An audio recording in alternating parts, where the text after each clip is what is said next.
কোচবিহারে আপনারা জানেন শুভেন্দু অধিকারীর কনভয়ের যে হামলা, সেই ঘটনা ইতিমধ্যেই চাপানোতর, রাজনৈতিক চাপানোতর হয়েছে। এবার সেই হামলার ঘটনায় রাজ্য সরকারের কাছে রিপোর্ট তলব করলেন রাজ্যপাল সিভি আনন্দ বোস।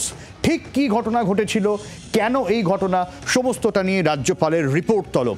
কি আপডেট জানবো, শ্রেয়সী রয়েছেন আমাদের প্রতিনিধি আমাদের সঙ্গে। শ্রেয়সী, একেবারে দেখো, যেটা রাজ্যপাল তিনি জানিয়েছেন যে এক্ষেত্রে যে আইন শৃঙ্খলা যে ব্যবস্থা, সেই ব্যবস্থা যাতে ঠিকঠাক থাকে সেটা কিন্তু রাজ্য সরকারের দেখার দায়িত্ব, এবং এক্ষেত্রে আইন শৃঙ্খলার ক্ষেত্রে যদি কোনো অবনতি হয় সেক্ষেত্রে সেরকম যেন কোনো পরিস্থিতি না তৈরি হয় সেটাই তিনি সবসময় মনে করেন। ফলে সেই জায়গা থেকে দাঁড়িয়ে তার বক্তব্য যে কোনো আইন শৃঙ্খলা জনিত যে কোনো খবর, যে কোনো অভিযোগ তার কাছে এলে তিনি সবসময় সেক্ষেত্রে কিন্তু রাজ্য সরকারের সঙ্গে তিনি কথা বলেন, এবং এক্ষেত্রেও কিন্তু তিনি এক্ষেত্রে শুধুমাত্র তিনি এই গোটা বিষয় অর্থাৎ শুভেন্দু অধিকারী গাড়ির উপরে যে হামলা কোচবিহারে সেই ঘটনার ক্ষেত্রে তিনি রিপোর্ট চেয়েছেন তা নয়, এক্ষেত্রে যাতে দ্রুত ব্যবস্থা নেওয়া হয়, এক্ষেত্রে অ্যাকশন নেওয়া হয়, তারও কিন্তু তিনি কথা বলেছেন রাজ্য প্রশাসনের সঙ্গে, এমনটাই জানিয়েছেন রাজ্যপাল।